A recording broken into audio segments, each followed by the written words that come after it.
Goota jaalala. Shaggaa dureettii mijuu bareedinaa guutuu dubartii tan qabne hanqina. Miidhagina uumamaa godhattee mi'a waraanaa duulanatti bantee mil'uuna goote har'aana. Sagalee seeqinsaa godhattee gaachana halaala darbattee onnee too goote ona. Halaala darbattee onnee too goote ona. Boojuun dhuunfattee onnee taasifattee araddaa simboon daangeessitee narratti helte gadaa. Sanadaa sansankaa bifa godhattee sumuda dabballeen gaaditee sagaleen harkatte muuda.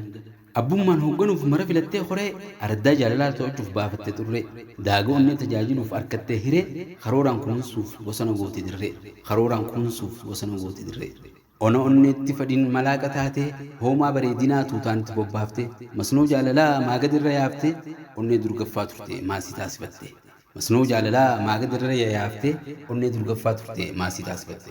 Obsaa fi arjummaa guuzatti yaammattee har'aata mi'aawaa san haramatti biiftee marashaa qaraan dungurtee buraanaa irraa buqqaaftee haala amalaan tolchitee onnee too qotatte haala amalaan tolchitee onnee too qotatte.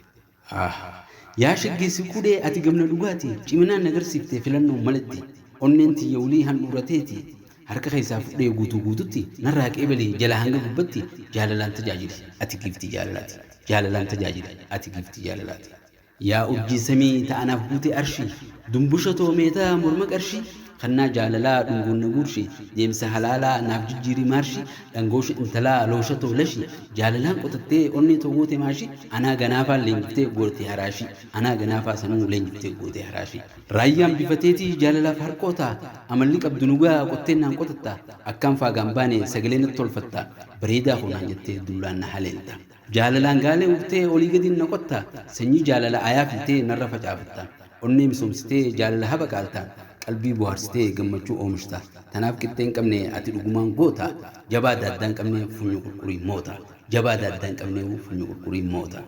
Tokko siin hin morku yaa goota dirree jaalala suma raayyaan haqaa kakaas madaala dubartii adda duree misooma jaalala akka taate baree badhaasaan si mala onnee dur dhuunfattee surriin amma sii dabala ati meete caalu durriin si dabala geeba warqin uffiseen onnee tooteetiin kafala miraasa jiruu ta'een guutuu birsi tajaajila abshirnaaf daddu amaanaa goota jaalala abshirnaaf daddu amaanaa goota jaalala.